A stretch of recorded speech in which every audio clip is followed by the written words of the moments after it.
I'm sitting here today with Mr. OP Bhatt, the chairman of State Bank of India, the largest bank in India and one of the largest banks in Asia.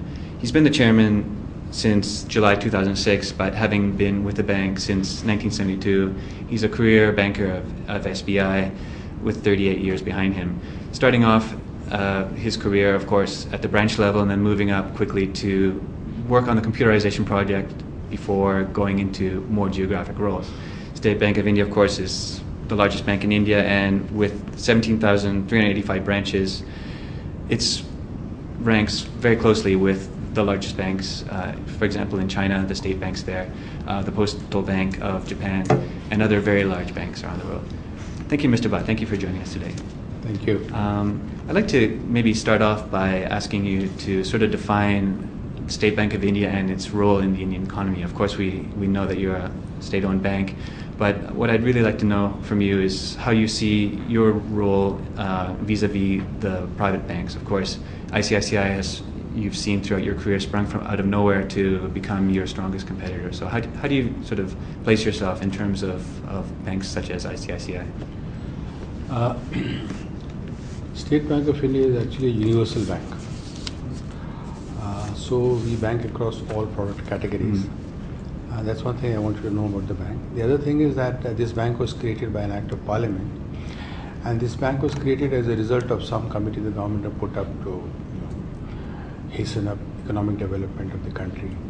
And what that committee recommended was that there should be a bank which would promote development in deprived areas, particularly the rural areas, by opening branches, disbursing credits, etc.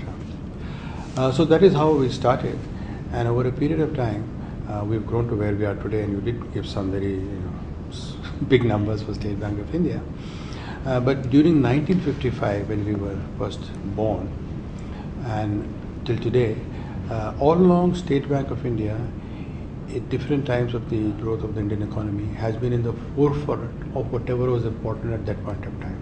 So initially it was agriculture, then it became SSI, then it became corporates. So at every time State Bank of India used to be in the forefront. But you're asking me about today.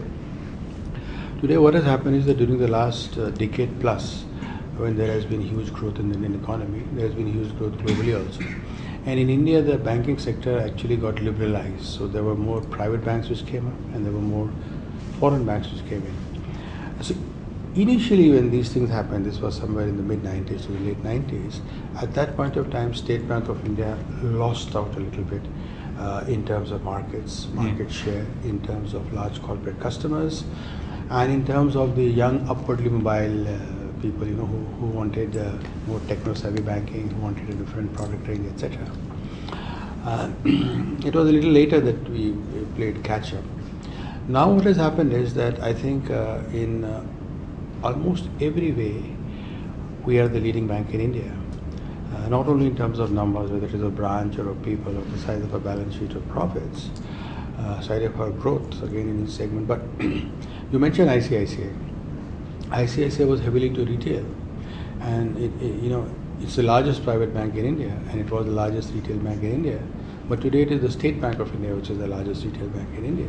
Yeah, 48% of your income comes from retail. HDFC used to be the largest home loaner in India. Today, the State Bank of India, we are the largest home loan provider in India. So if you look at retail, if you look at wholesale, if you look at infrastructure, if you look at manufacturing, if you look at agriculture, if you look at financial inclusion, wherever you look at, we are number one. And in many cases, we are number one by a huge margin, including in relative business of Indian banks internationally, or the number and the manner in which we have helped Indian corporates go out and establish themselves outside India across the world. Given the growth that you've seen in your market share, it's coming back. You're winning a lot of goodwill from the market. You're winning a lot of goodwill from clients, analysts as well. How are you going to take this movement going forward? What sort of specific initiatives are you going to pick up and sort of turn into real a new direction for the bank? Well, we'll continue to do, in one sense, more of what we have done during the last 4 years, which has enabled the bank to come here. And we will also put in some new initiatives. So broadly speaking, what we did was that we tried to take the bank forward on three broad activity classes. One was in the business area, so we decided that we have to be the king of rural India, which we have become, king of retail, which we have become. So there were a lot of business classes in which we wanted to become better or become number one. And in all these things, we have spawned new products, new marketing strategies. We've recruited people. In fact, when the entire world, the financial services industry was contracting and laying off people, we were recruiting thousands of people. We recruited 25,000 people. We opened 1,000 branches. So many of these things we did, strictly speaking, in terms of business areas, which are normal to any bank. But we did a little bit more than that. We also worked on the areas which would facilitate these businesses to grow. So invested hugely in technology. Just to give you one example, during the year which has just gone by, ending March of 2010, during that financial year, we installed 10,000 ATMs across the country, and we opened 1,000 branches. So we increased our distribution by more than 11,000. And I don't think any bank anywhere in the world would have done it in one financial year. We did that. So we've been investing hugely in technology. You doubled your number of ATMs, I guess. We more than doubled our number of ATMs during that year. So we've been investing in distribution, we've been investing in technology, we've been investing in new business processes, we've been investing in risk management systems, we've been investing in performance matrices, so on and so forth. So the business side, the business enabler side, and more important, it is the human side. So we've tried to reach out to each and every one of our employees, and that is critical. Every one of our employees, through a series of both programs which is designed to reach out to them in ways both intellectual and heartfelt. Your predecessor, Mr. Purwar, was known for working with McKinsey for strategic development. How much are you still working with consultants like McKinsey? What we have learned is that the consultants, whoever they are, and whatever value they bring to the table, that value cannot be exploited unless the bank is able to bring equal value. So, you must buy in what is being given. Otherwise, you don't have to try to implement it. Once you have a buy-in, and you don't have to buy in what is given to you, you can debate, you can discuss, you can reject, you can modify, you can add, you can subtract, whatever it is. You must buy in what is it that you're going to implement. That is the first part. And then in implementation, it is in the execution that most things fail. If you're not able to execute it right, usually people will blame it on the consultants. But many times, the blame may be in the institution itself or the team within the institution that does it. So we are very conscious of this fact. So we don't do anything and everything that any consultant tells us. We discuss and debate like mad. And unless we get something which we feel is right and comfortable with us, we don't try and implement it.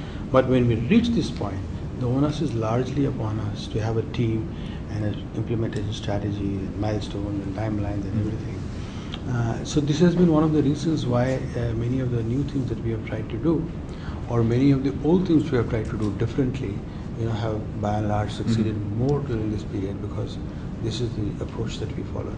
Okay. Getting back a little bit to some of your businesses, I'd like to ask a little bit about infrastructure. As the largest bank in India, and of course as government owned, with a very keen focus on project finance, what are some of the things that you're seeing in terms of India's infrastructure projects? Where is the investment money going, and do you see a lot of proper evolution going on here? Well, we are the largest financer of infrastructure in India today. I mean, we finance more than the specialized infrastructure funding institutions that are there in the country. And as I said, almost all the large projects, unless we are a part of it, really comes to a closure. And the bank, between the bank and our SBI Capital Markets subsidiary, we have excellent project appraisal and project management capabilities, one of the best that are there in India. We have those in place. So what we are seeing is that a fair amount of money, in fact the largest amount of money in Indian infrastructure is going in the power sector. Power sector is the largest amount of money that is going in. And of course followed back there are other sectors, transport, this roads, rails and logistics, and the telecom sector.